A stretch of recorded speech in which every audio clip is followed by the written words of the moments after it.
Well, good evening and welcome to this edition of Referees Corner here on IslandStats.com. I'm your host, Earl Baston. Joining me is none other than Kenton Jennings, uh, former Bermuda international, professional footballer, and now got the whistle in his mouth. Kenton, thank you very much for joining. Let's talk a little bit about your career first, and then we'll get into the refereeing because um, as a footballer, you would knowing you loved the game a lot and you loved playing it. What's some of the things that you were able to accomplish as a footballer that a lot of people really may have forgotten or just don't know? Okay, some of my accomplishments. Former MVP of Bermuda, competing with some of the best guys that I remember coming up, strikers Corey Hill, Carter Smith, Duke, uh, representing the country for a long period of time, from under 17, so up to national level, captain Bermuda for a bit. Also played professional with Misha Wade at Hereford United. Did 3 years there. And I guess just playing for North Village for most of my life, becoming a triple crown champion in North Village. And also when I played with Basket Gama, becoming a triple crown champion. And also with numerous other uh, titles, league titles, and other couple accomplishments with both teams, North Village and Basket. Sure. Well, I know you got a chuckle out of this because you got into refereeing by a dare. Yeah. We won't say where, but we'll say it was a dare. Yeah. And the person that you would have had the discussion with is one that the minute somebody complains about a referee or referees says, okay, well, here's your whistle, here's your cards, come to the course, and now let's go and let's do it. Am I right? A little bit, yeah. We kind of had a discussion. He was talking about you should come referee, try it out, and I told him, no way, I'm not refereeing either. Then it went on for about maybe a year or so, and then I said, look, I'll try out the kids, with the youth refereeing, because I didn't mind it that so much, helping out with that. But before I did anything like that, I told him I would have to take a referee's course, of course, because I mean, even being a footballer for all these years, it was still a lot of the laws and the rules of football I didn't really know, and didn't really know how to put into place as a referee. So we did that first, and then we started from there. Well, let's talk about those laws. I mean, when we obviously back then when we were playing, there were so many different rules and regulations. The goalkeeper could pick the ball up with a pass back, all sorts of stuff, throw-ins, and just the game has changed so much. Now that you're more of an official, how did those changes affect your thought process when trying to blow the whistle and determine what was a foul, what was the whole gamut? Yeah, I think that's still a little bit of a challenge. Still have conversations about that because you have to kind of code the game as the laws and state, but as a ex-footballer, you see it a little bit differently. You don't think certain things. I mean, we've always had this conversation even with the FIFA referees about certain things that just doesn't seem like a fall to me coming back from games. And me being a defender, I'm kind of more a physical type of person and allow more physical play to go on. I'm refereeing, but in saying that, you also have to still abide by the laws and rules of the game. So that's a process that I'm still doing and something I'm learning to get used to a little bit more. but I just feel that sometimes maybe just having a little common sense when it comes to football, because I had played it for so long, now refereeing. I have that balance of being able to know the laws, but also know how to how the game is played and how it can be a physical stuff at times. Mm. The fact that you started with the youngsters, how much of that got the juices flowing back into the fact that you were enjoying local football?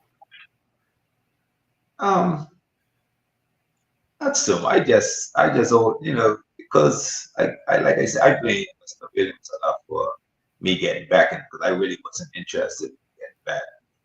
But his persistence and stuff, and then when I started to actually use it, it kind of stopped. Like it kind of seemed like I missed the game a little bit. Not playing it too much because it wasn't about to go back and play, but to just be involved in the game in some sort of aspect, it kind of gave me some sort of reliving those olden days, trying to get back something there because um, it, it was enjoyable refereeing as well, being able to see the kids play a lot and see the up and coming players come. But for me, it was just, I mean, at the end of it was just about trying to get back. Yeah, no, and then making that switch to the adult game. But first thing, the pace. I know when you were back playing, high tempo games.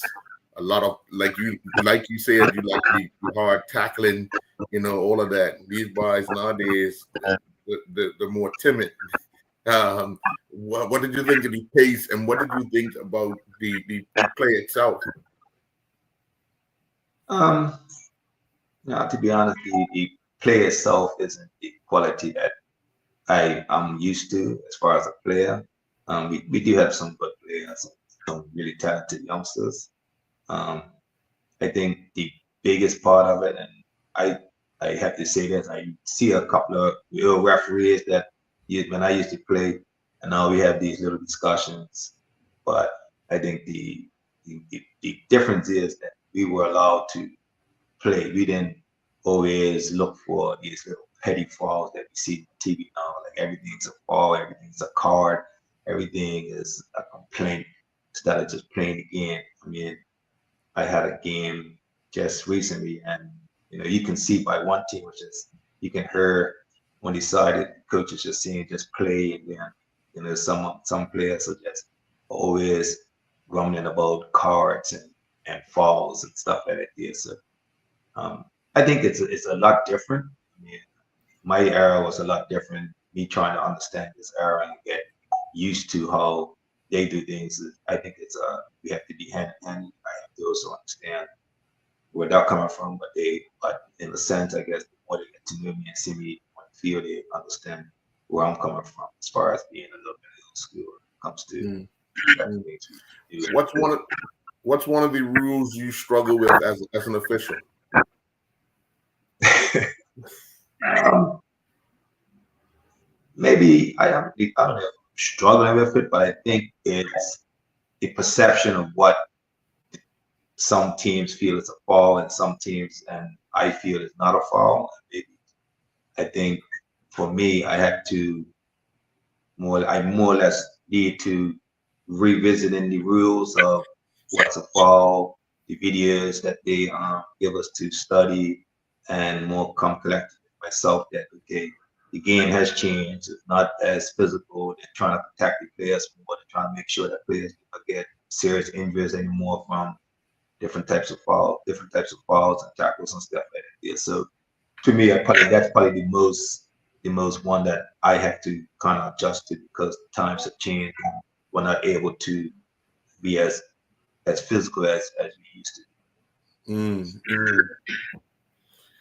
And obviously, a lot of the coaches nowadays are the guys that you played against, so they already know what type of person you are. Yeah. You're one of those. You speak up, and who would you say you you kind of resemble as far as officiating when it comes to speaking with players of the referee when you were a player? Oh, that's a great question. Never thought about that. I remember some referees. I think George O'Brien comes to mind. Rest in peace. Like there's a good friend from this. There's he.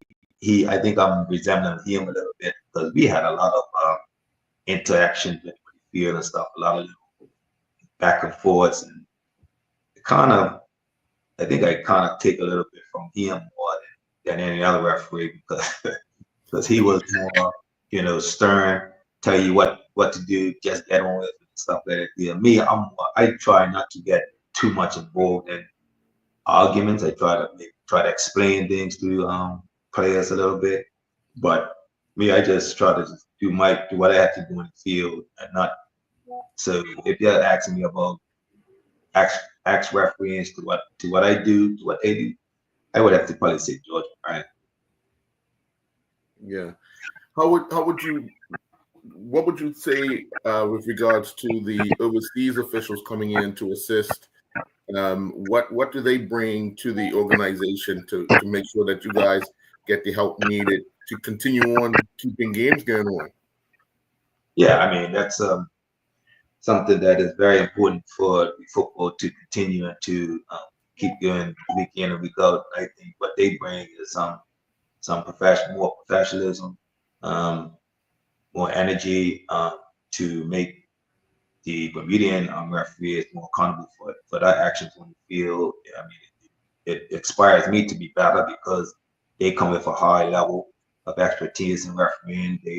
Most a lot of them are FIFA referees, so for them to be heard, I thank them for coming because it's helping us. Because some of us do have work and stuff like that, and they just bring that extra realm for us to put our level up a little bit, try to get to that level of refereeing because they come with a lot of experience and a lot of knowledge with the game because they are FIFA. Most of them are FIFA referees and very good referees.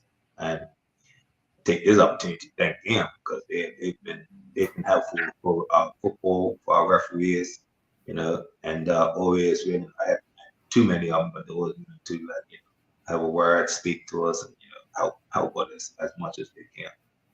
Mm. How much fun are you having officiating nowadays? You want the truth? I don't know if I can handle the truth. I think I'm enjoying it. I'm enjoyed. To be honest, I've enjoyed more of the criticism of the game. Having those dialogues with players and fans and coaches that don't agree with everything that I do, and I always try to tell myself go in and try to reassess it in my mind if that was the right decision, the wrong decision. But for me, I just try to enjoy it. I just try to enjoy the guys. I do it like I tell Williams, and I thank him sometimes. But sometimes I want to hit him in his head.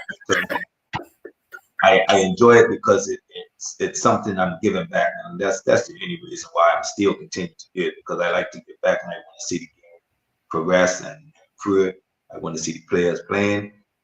Sometimes I get my head bitten off from fans and players, but sometimes they are appreciative. So there's these type of things that you try to take with you after every game. Like I'm not trying to say everything's going to be perfect, but I'm just here to try to get back to the game and just improve. I think the longer I do it, the more I've improved and the better the standard of football we get and the better refereeing from my point and from the other referees will probably. Sure. The one thing that I always refer to is that whenever the whistle is blown, only 50% of the people are happy. Yeah, I would say 50% of people at the end, maybe about 55, and that's by the winning team. Yeah. So yeah, I mean, it's been there. I mean, I can say for most parts, it's been positive. I give a lot of thanks to a lot of people. I mean, I have to mention from when I did a game, Somerset Boulevard. of Somerset the other day. It was very good. It was a pretty good game. The game was pretty well much even and good and stuff. They got a lot of compliments from one of the coaches from Somerset about that. He appreciated what I was doing. That gave me a lot of confidence because sometimes when you get into these type of roles, it's always sometimes it goes negative. So I hear a lot of negative stuff about referees and about how we ref and that were trash and stuff like that. Yeah.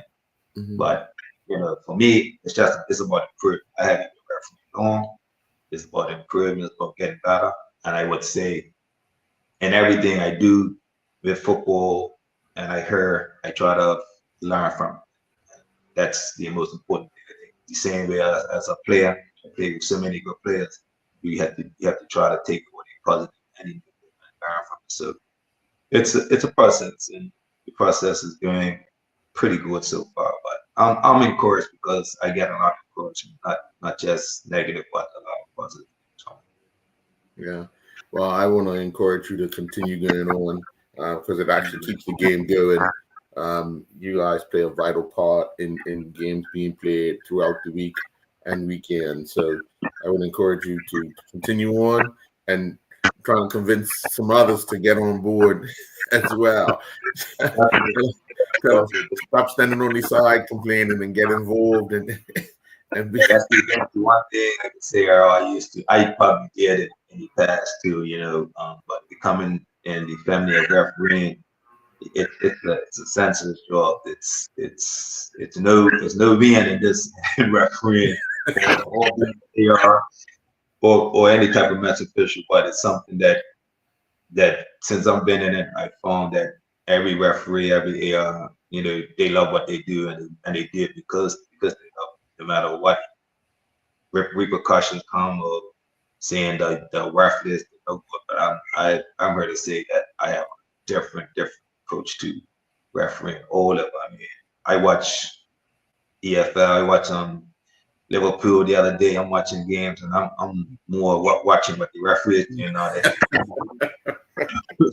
It's definitely something I've learned to appreciate more. Yeah. When you're a player, you didn't appreciate it like the enemy, but now you have to kind of look at it the other side. And I'm definitely learning and growing from it. So definitely. Yeah. Well, I want to say thank you very much for joining this evening, and again encourage you to continue on. You're doing a stellar job, and we look forward to seeing you back here on the referee corner to give an update on how you're progressing and how you think the game is progressing. All right. Well, I hope to be around for a little while, but let's see. Your body takes its toll. It's not depending about referee. You have to be in good condition. It's the recovery time, isn't it? No. I'm not getting no younger. So I hope to be around for a little boy and to be able to give back to the community as much as possible in refereeing the football community. So thank you for your kind words and stuff. All right, man. Yeah, you hang in there. Have a good night. Thank you, folks. Thank you. Okay.